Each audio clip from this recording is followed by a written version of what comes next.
Hola, el día de hoy les presentaremos la auscultación pulmonar en la vista anterior, posterior y lateral.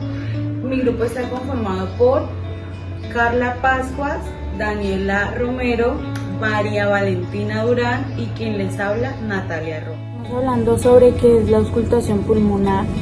Este es un examen que se usa para evaluar o valorar el flujo de aire en las vías aéreas.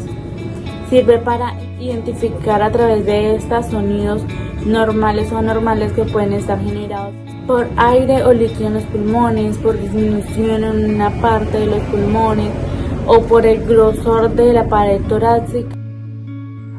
Cabe resaltar que para hacer una buena auscultación pulmonar hay que tener en cuenta estas regiones, tanto como en la cara lateral como posterior y anterior.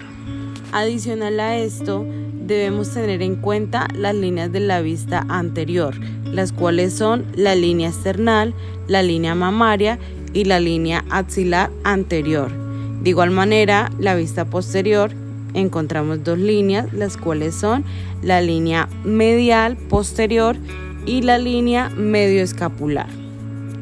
Primero vamos a realizar la auscultación pulmonar en la vista posterior. Hay que aclarar que al paciente se debe educar para que realice una buena inspiración y expiración, tomando aire profundo por su nariz y botándolo suave por su boca.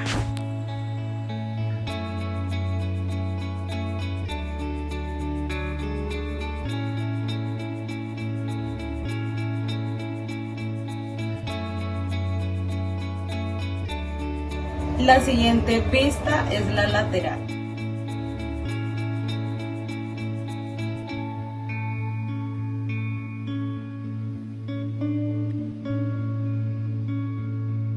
Ahora realizaremos la auscultación en la vista anterior.